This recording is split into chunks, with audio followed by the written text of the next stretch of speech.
Hello guys. Judicial aspirant के लिए मैंने सोचा कुछ किया जाए। हम लोग बिल्कुल बिगनिंग से स्टार्ट करेंगे। पहले इंडियन एविडेंस एक्ट को देखते हैं। किसी भी एक्ट को पढ़ने के लिए हमारे पास सबसे पहले बेयर एक्ट होना चाहिए। ठीक, इंडियन एविडेंस एक्ट का ये है बेयर एक्ट, इस तरह का आता है। अब हमें इंडियन एविडेंस एक्ट 1872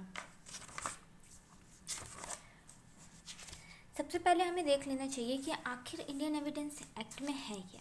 भारतीय साक्ष्य अधिनियम 1872, जिसका एक्ट नंबर 1 है। ठीक, इसको हमें देखना है कि कब ये कमेंस हुआ और एसेंट कब मिली। एसेंट मिलने का मतलब होता है राष्ट्रपति किसी भी विधेयक पे सिग्नेचर कर देता है अपना, तो वो एक्ट बन जाता है। पहले वो बिल रहता है, उसके बाद वो एक्ट बन जाता है। यानी कि इसको राष्ट्रपति ने 15 मार्च 1872 को अपनी अनुमति प्रदान की थी। अब हम देख लेते हैं कि इसमें टोटल कितने पार्ट हैं।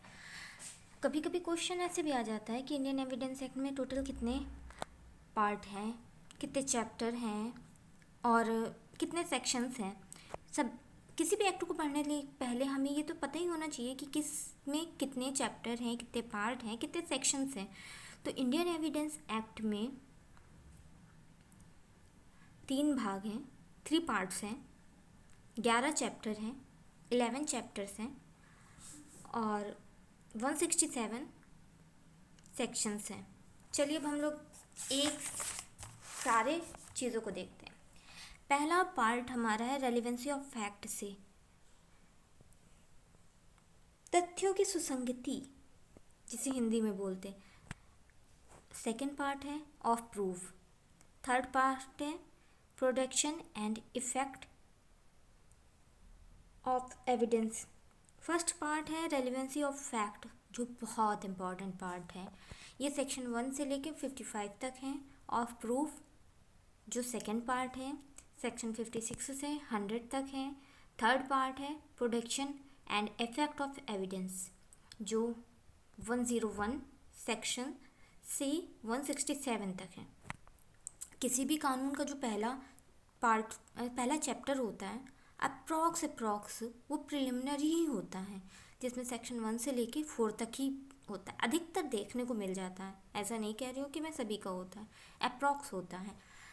तो सेम है इंडियन एविडेंस एक्ट का भी जो चैप्टर 1 है वो प्रिलिमिनरी है, जिसमें सेक्शन 1 से लेके 4 तक है। और chapter 2 evidence of fact in issue और relevant fact to be given, जो सेक्शन 5 से लेके 55 तक है, विच इज़ मोस्ट इम्पॉर्टेंट। अब सेक्शन 1 में क्या दिया गया, टाइटल, कमेंसमेंट। पहले किसी भी कानून में देखिएगा सेक्शन 1 में टाइटल एंड कमेंसमेंट है। लेकिन हमारे संविधान में ऐसा नहीं है।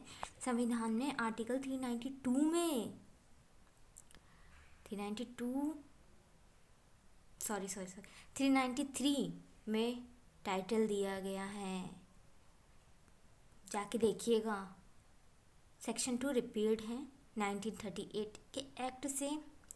सेक्शन 3 में डेफिनेशंस दी गई हैं और सेक्शन 4 में मे प्रिज्यूम, सेल प्रिज्यूम और कंक्लूसिव प्रिज्यूम को बताया गया है। ओके, आज इतना ही रखते हैं क्योंकि ज़्यादा धीरे धीरे बढ़ाएंगे। Okay, bye guys.